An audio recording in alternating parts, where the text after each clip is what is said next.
ચીખલી તાલુકાનું ઢોલુંબર ગામ અને ઢોલુંબર ગામે પ્રાથમિક શાળાના અમુક પ્રશ્નો છે અને પ્રાથમિક શાળામાં જે રીતે વિદ્યાર્થીઓને વાનમાં ભરીને લઈ જવામાં આવે છે અને એક સરકારી નિયમ છે કે જે પણ સ્કૂલના બાળકો હોય છે એમને 1 થી 1.5 કિલોમીટર કે 1.5 થી 2 કિલોમીટરનો જે એરિયો હોય છે એમાં એમને સરકાર દ્વારા ટ્રાન્સપોર્ટેશનનો ખર્ચો આપવામાં આવે છે.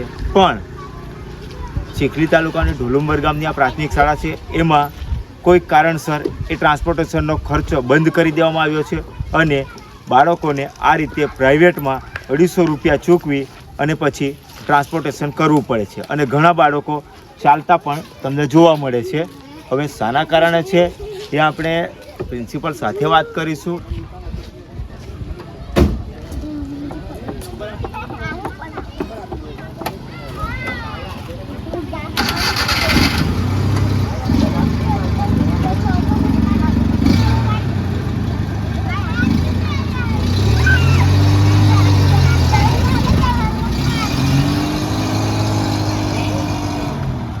એ લોકો 25-30 એવા ભરીને જાય છે ને સરકારીમાં તો એવું નિયમ છે કે સરકારના 1 થી 2 કિલોમીટરના એરિયાના જે બી હોય છે એમાં સરકારી ટ્રાન્સપોર્ટેશન હોય છે તો એના માટે એ આગળ ચાલુ કરેલું હતું. હા.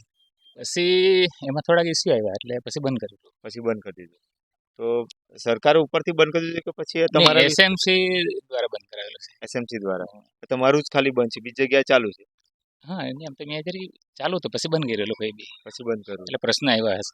પ્રશ્ન આવ્યા છે એટલે એ લોકોના હિસાબે એટલે તમારા અહીંથી તો ચાલુ કરવાનું નહીં ચાલુ કરવાનું કારણ એવું કોઈ? હા, એ એસએમસી માં ઠરાવ કરેલા છે. ઠરાવ કરેલા હા, છે. પ્રશ્નો બધા વાલીઓ દ્વારા આવેલા છે. હા.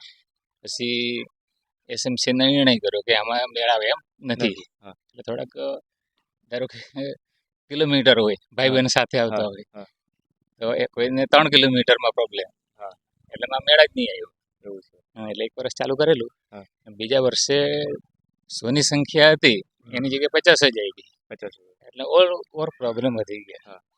એટલે પછી એસએમસી કે ઉપર મતલબ આવી દીધું ઠરાવ સાથે કે તમે જે આપેલું છે તે બંધ કરવા વિનંતી. તમારું નામ છે? અનિલ કુમાર.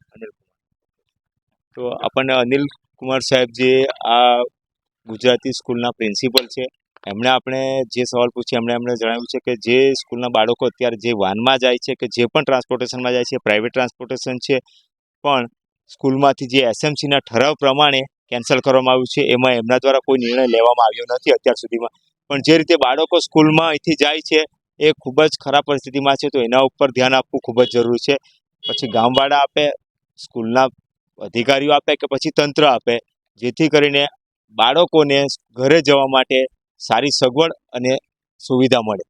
ઢોલુંબર નિશાળ ફળિયામાં એક બીજી સમસ્યા પણ એ છે કે જ્યાં હું જે પાયા ઉપર ઊભો છું, જે પાયો બાલ મંદિરનો પાયો છે અને શિક્ષણનું એક મહત્વનું પાસું કહેવાય, જ્યાં દરેક વિદ્યાર્થીઓની શરૂઆત થતી હોય છે, એ પાયાનું બાંધકામ આજે 1-1.5 વર્ષથી આમનું આમ છે અને એ સમસ્યા માટે આપણી પાસે એક ભાઈ ઉભા છે, આપણે સાહેબને પૂછીએ. સાહેબ, તમારું નામ? ઉત્તમભાઈ પટેલ. ઉત્તમભાઈ, આ જે પાયો છે એ મને કહેવામાં આવ્યું છે કે બાલ મંદિરનો પાયો છે, તો કેટલા સમયથી આ કામ ચાલુ છે? અમારે સાહેબ એવું છે કે અમારે નિશાળ ફળિયામાં આ જૂનું મકાન હતું અને અમે શિક્ષણના માણસ છે, શિક્ષણમાં રિટાયર થયા છે એટલે અમે ગામમાં શિક્ષણનું સ્તર સુધરે એવા પ્રયત્ન અમે કરીએ છીએ. તો અમે જૂનું મકાન હતું એ બિલકુલ ખંડેર અવસ્થામાં હતું, અહીંયા બેસી શકાય નહીં, બાળકો નાસ્તો બગડે એ પરિસ્થિતિ હતી.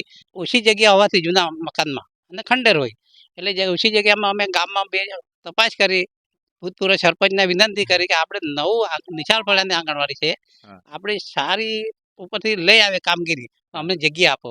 તો ગામને એક આ બિલકુલ ગરીબ માણસ છે, અમને આ જગ્યાને ઓફર કરી અને બિલકુલ રોડ ને ટચ એને જગ્યા જોઈએ એટલી લઈ લો એ પરિસ્થિતિમાં એને જગ્યા અમને આપી. તો અમે મારા પ્રયત્ન કર્યા તાલુકા જિલ્લા પ્રમુખ શ્રી તાલુકામાં, તો એમણે અમને આ આંગણવાડી મકાન માટેના મનરેગામાં એના ગ્રાન્ટ ફાળવી. એના માટે અમે આ માલિક પાસેથી વકીલ મારફત બધું લખાણ કરાવીને બધું કરતા અમારો ઘણો ખર્ચો થયો અને આ જે અત્યારે પાયા પર ઊભા છે એ સપ્ટેમ્બરમાંથી કામ ચાલુ છે અને પછી પાયો કરીને અટકી ગયું છે. અમે ગામ સભામાં 2 થી 3 વાર સરપંચને રજૂઆત કરી કે આ આંગણવાડી કામ જલ્દી પૂરું કરો, કારણ કે ત્યાં બાળકો અને ત્યાં બાળકોનો નાસ્તો બધો ડિસ્ટર્બ થાય છે. હા. આપણને જે ગામજનોએ જમીન આપી છે હા. તેના વહેલા તકે પૂરું કરીએ, પણ આજ સુધી સરપંચે આમાં કંઈ બહુ રસ લીધો નથી. પણ આનું પૂરું નહીં કરવાનું કે પછી અધૂરું બાંધકામ છોડવાનું કારણ કે ગ્રાન્ટનું કોઈ ઇસ્યુ છે કે કોઈક બીજો ઇસ્યુ છે? આ માટે સાહેબ મેં મનરેગામાં તાલુકામાં પણ જઈને રજૂઆત કરી કે ભાઈ અમારું કામ અટકી ગયેલું છે. તો તાલુકાવાળાએ એમ કીધું કે હમણાં દિવાળી આવી ગઈ છે, અમે દિવાળી પછી અમે રૂબરૂ આવીને એને જે કંઈ હા. જે કંઈ પ્રશ્ન હોય તે નિરાકરણ કરું છું, પણ હા. તાલુકામાંથી જિલ્લામાં આજ સુધી કોઈ આવ્યા કોઈ નથી. આવ્યા નથી. અને સરપંચને રજૂઆત કરી, હા. પણ હજુ કંઈ એમ જ નિર્ણય આવ્યો નથી. તો હવે તમે વિચાર કરો, શિક્ષણનો પાયો કે જ્યાં ઘણા ગામો એવા છે કે જ્યાં શિક્ષણ માટે કોઈક જગ્યા આપવા તૈયાર નથી, 1 ફૂટ જગ્યા આપતા નથી. જ્યારે આ ગામમાં ઢોલુંબર ગામમાં એક વ્યક્તિએ એમનું પોતાનું ખેતર રોડ ટચ જે જગ્યા લાખોમાં વેચાય એવી જગ્યા એમને ફ્રી ઓફ દાનમાં આપી, અને પછી જો ત્યાં સરકાર બાંધકામ કરવા માટે પણ સરપંચશ્રી અને ગામના લોકો અને સરકારશ્રી પણ એના માટે આંખ આડા કાન કરે છે, અધૂરું બાંધકામ છોડીને મૂકી દે છે, તો એ કેટલું યોગ્ય કહેવાય? કારણ કે જ્યારે તમને આવા કિસ્સા ખૂબ જ ઓછા જોવા મળતા હોય છે કે દાન આપેલી જમીનમાં આવી રીતે બનાવવાનું હોય, તો એ ખૂબ જ સારું કહેવાય. પણ અહીંયા હવે કઈ સમસ્યા નડે છે? ગ્રાન્ટ નથી કે પછી કોઈક બીજી સમસ્યા છે? સાહેબના કહેવા પ્રમાણે, ઉત્તમ સાહેબે કીધું છે કે કાગળિયા અને વકીલ થ્રુ બધું કામ થઈ ગયું છે, એટલે એ સમસ્યા તો નથી જ. પણ સરકારશ્રીના અધિકારીઓ કઈ સમસ્યાને લઈ આ કામ અટકેલું છે કે બાળ મંદિર ક્યારે પૂર્ણ થશે એ હવે આવનાર સમયમાં જોવાનું રહેશે. અને મારે અધિકારીઓને જ કહેવું છે કે જો બાળકો બીજાના ઓટલે બેસીને ભણે છે એની કરતાં જો કોઈ કે જગ્યા આપી છે, બાંધકામ ચાલુ છે, તો એને વહેલી તકે પૂર્ણ કરાવવાની જવાબદારી અધિકારીઓની હોય છે. જે દેશી ન્યૂઝ સાથે સન ઓફ આદિવાસી.